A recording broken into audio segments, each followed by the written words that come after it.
Добрый день, друзья! Давайте сегодня приступим к пересадкам. Это одна из орхидей, заказанных мной в группе ВКонтакте. Ссылку на продавца я оставлю в описании под видео.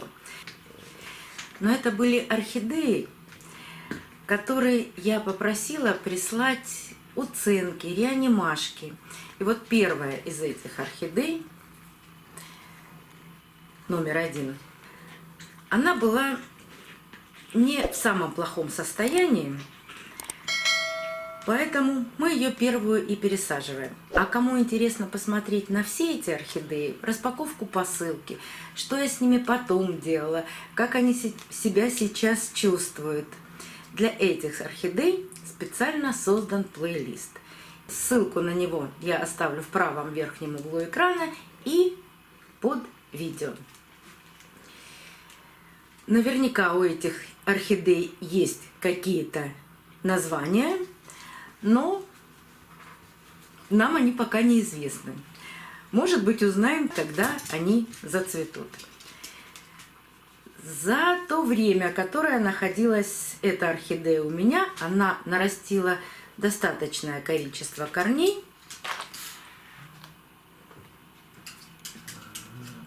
И сейчас ее можно пересадить. Вот этот корень, который пророс в отверстие горшка внизу, сейчас постараемся его спасти, но до того, как начать съемку, я убрала пластиковое основание, чтобы легче было достать этот корень. Сейчас очень аккуратно постараюсь достать этот корень и не сломать. Вот это бывает сложно.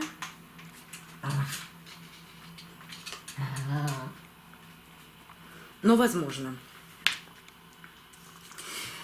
Спасибо подписчикам, которые часто рассказывают, что можно вырезать небольшой круг из почвопокровного материала, положить вниз горшка, и тогда корни не будут прорастать в эти отверстия. Да, можно попробовать, но у меня все никак не получается. То материала нет, то времени. Для того, чтобы убрать мох из корней этой орхидеи, я буквально на 15 секунд поставлю орхидею вместе с моховым стаканом в теплую воду. Вода должна быть чистая, не из-под крана, хотя бы кипяченая из чайника, и температура этой воды 28-32 градуса.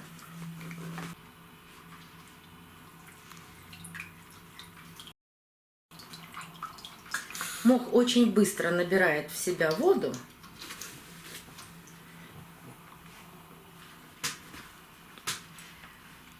Становится тяжелым и влажным. И его удобно убирать из корней, не повредив корни.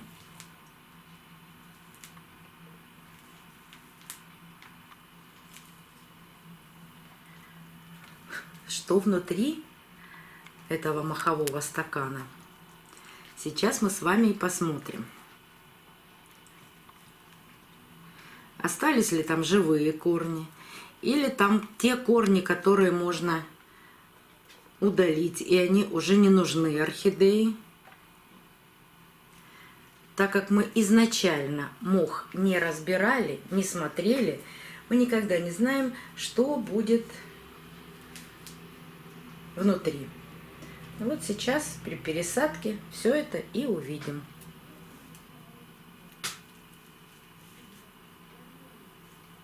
Да, там есть гнилые корни, я уже вижу.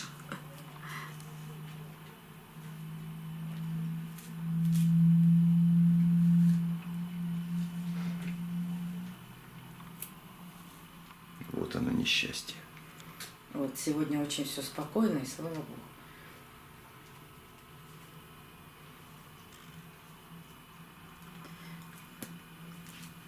Даже мох там какой-то черный, или это... А вот опять, это торф. По-видимому, там даже есть кусочки торфяного стакана. Не знаю, как сажали эту орхидею, но маленькие кусочки торфа в мху присутствуют.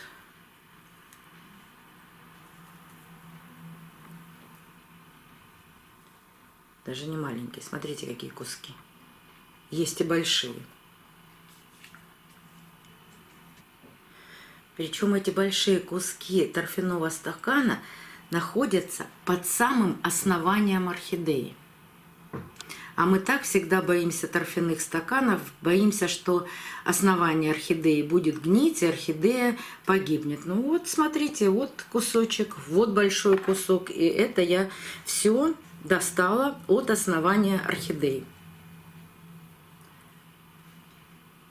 Видимо, изначально была посадка в небольшой торфяной стакан. Знаете, как сажают из фласок, когда растения совсем крохотные, ну буквально 3-4 сантиметра. Бывает вот такой торфяной стаканчик прямо вот такого размера. Сначала высаживается вот эта крошка в этот маленький торфяной стакан, а потом, когда начинает подрастать, его укутывают еще в мох. И орхидея растет дальше.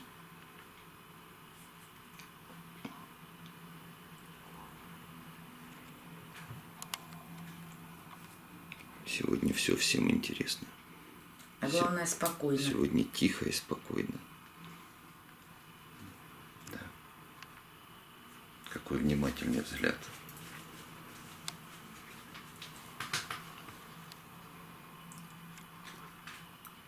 Теперь пойду промою оставшийся мох. Смою под проточной водой. Как я это делаю? Ссылку на то видео я оставлю в правом верхнем углу экрана. А потом посмотрим, какие корни нужно удалять, какие корни орхидеи пригодятся, и пересадим орхидею.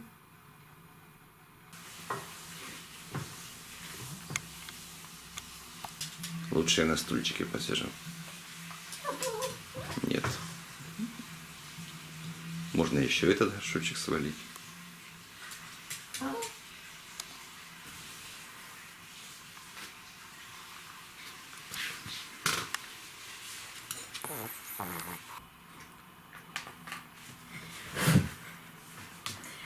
Ну что ж, давайте теперь рассмотрим корни орхидеи.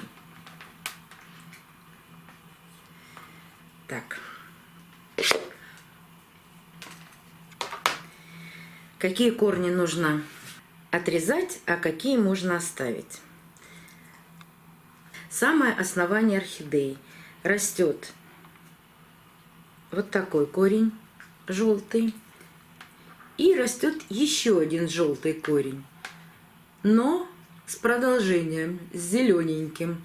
И даже он был раскукленный. Вот эта зеленая часть была раскукленная. Ну, то есть это живой корень. Вот этот корень, первый, который я показывала, вот этот, он орхидеи не пригодится. Его отрезаем.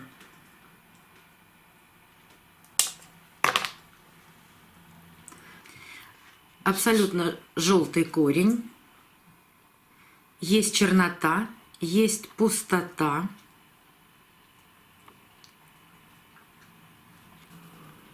Вот этот корень нужно удалять.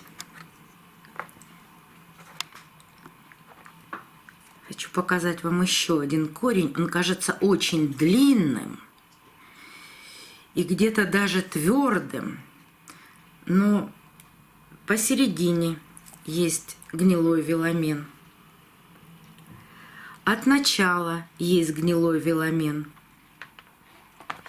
И здесь слом.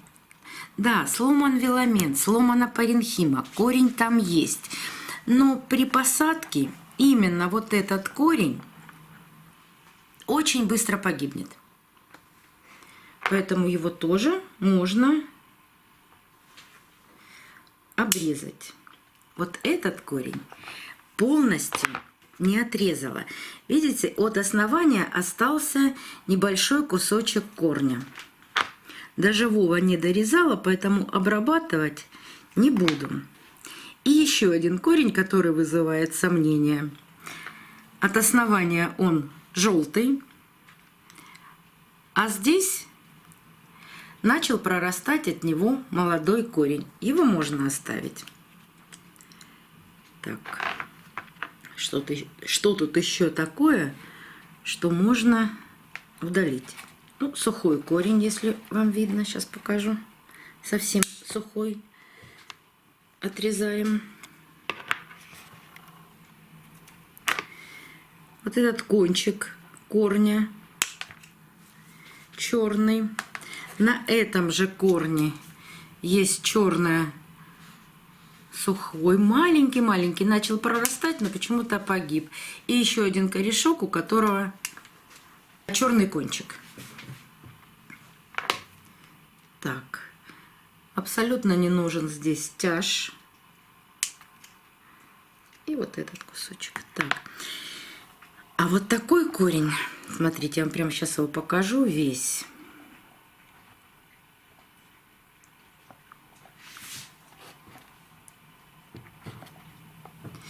Вот, большой корень. От него очень велика вероятность, что начнут отрастать новые молодые корни.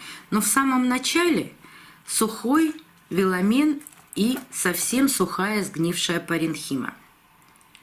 Паренхима – это внутренняя часть под веломеном, такая губчатая структура, которая называется паренхима. Там еще есть несколько названий, потому что оно идет слоями.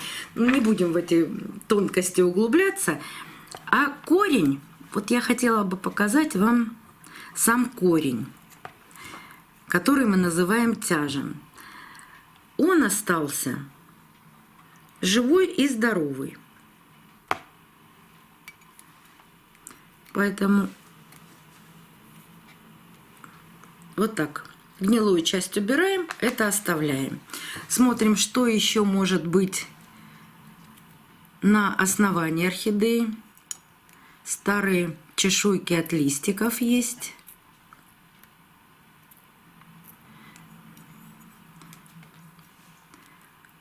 С основания снимаем все старые чешуйки, которые находятся. Может и нет, потому что орхидея молодая, не всегда есть уже сброшенные листья.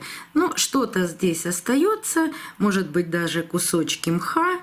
Вот это все и убираем от основания.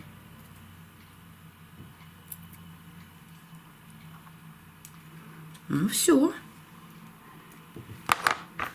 А вот еще на корне у меня остался мох.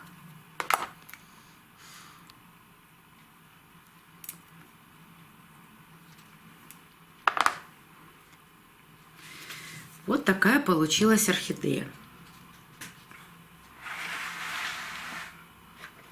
Горшок немножко великоват. Ну, совсем чуть-чуть. Этот горшок размером 1,4 литра. Но я думаю, что орхидея быстро приспособится и начнет расти, и растить корни. Горшок двойной. Вот как же посадить такую орхидею? Если сейчас я поставлю орхидею по центру горшка и насыплю керамзит, то ни одного корня видно не будет. Но для меня это не столь важно, потому что просто знаю, когда поливать орхидеи. А вот если у вас есть какие-то сомнения, то посадите лучше орхидеи, например, ближе к одной из стенок горшка, чтобы видно было какие-то корни, и вы могли определять, в какое время орхидее нужен полив. А я постараюсь ее посадить немного глубже в горшок, для того, чтобы, когда она начнет растить корни от шеи и все равно сбросит вот эти старые маленькие листья, тогда я еще сверху насыплю слой грунта, как известно, керамзит. Но сажать я буду не только в керамзит, но и с добавлением цеофлоры. Потому что орхидея была В очень влагоемком грунте, даже при том, что мох просушен был хорошо, но вы видели вот сейчас, когда мы ее разбирали, мох был совершенно сухой. Но все равно это влагоемкий грунт, и ей нужно чуть-чуть больше дать влаги для того, чтобы она быстрее приспособилась. А приспосабливаться ей придется керамзитом. Придерживаю орхидею по центру горшка. Мне так удобно. Я насыпаю керамзит. Керамзит и циафлора обязательно промыты. Керамзит промываю в горячей воде, и даже есть целое видео о том, как я это делаю. Ссылочку оставлю в правом верхнем углу экрана и под видео.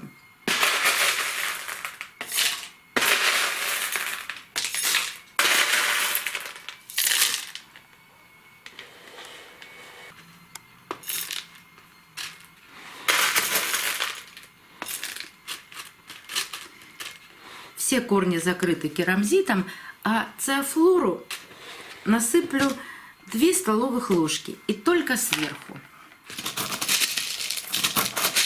Циафлора разного размера. Один попался пакет с крупной циафлорой, а другой попался пакет с мелкой циафлорой.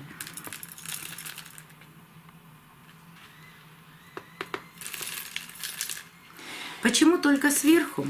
Да потому что циафлора работает только непосредственно рядом с корнями. Если вы ее насыпете вниз, все питательные вещества, которые нужны корням орхидеи, и которые они берут из циафлора, а циафлора отдает им нужные микроэлементы и макроэлементы, они будут внизу. Они никак не поступят к корням. Но циафлора значительно тяжелее керамзита, и поэтому при поливах она опускается вниз горшка. Но хотя бы какое-то время поработает вверху, а потом и корни туда дорастут. И тогда, конечно, корни будут опять забирать из циафлоры то, что им нужно. И в циафлоре сохраняются эти качества 3 года. То есть вот даже такая посадка, если орхидея очень сильно не начнет расти, например, через 2 года станет огромной, но это мультифлора, она не станет такой огромной. Но бывает, корни так быстро растут, что через 2 года они перерастают этот горшок, тогда приходится пересаживать. А так можно сделать посадку на 3 года. Еще, так как я промывала орхидею и вода попала в пазухи и в точку роста, убираю салфеткой всю влагу.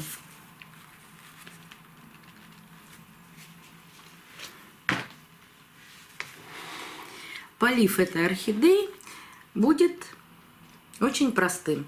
Наливаю воду в горшок на 2 пальца ниже грунта, то есть примерно вот так. И даю постоять орхидее то количество времени, за какое она наберет в корни воду, и корни из серебристых превратятся в зеленые. Это зависит от температуры в квартире. У меня орхидея примерно стоит в воде 1–1,5 часа. Потом я все сливаю и возвращаю орхидею на ее место. И сейчас, после пересадки, очень важно вернуть орхидею на место, не поменять ей освещение. Ну, чтобы она не испытывала такой огромный стресс. Во-первых, пересадка, а еще в другое место поставили, орхидея будет испытывать огромный стресс. Поэтому возвращаем ее на место. Понаблюдаем дальше. Пересадок еще много. Если вам это интересно, подписывайтесь на канал, нажимайте на колокольчик. Вам будут приходить оповещения о новых видео, вышедших на канале. И вы увидите почти все пересадки, которые я буду делать. До новых встреч, друзья! Увидимся на канале. Самый благодарный слушатель сегодня – это Юлечка. Даже Ричи ушел.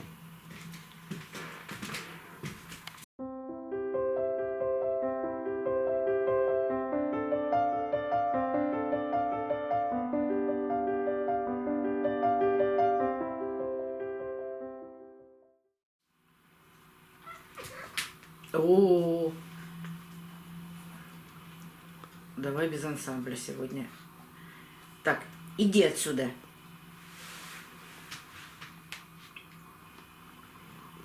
Ты уходишь.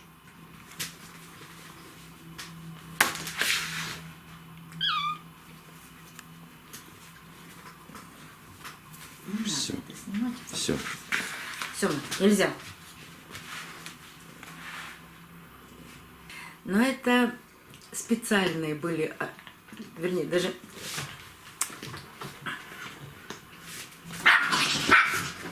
Так. Отлично, кота выгнал. Бессовестный. Ты зачем кота выгнал?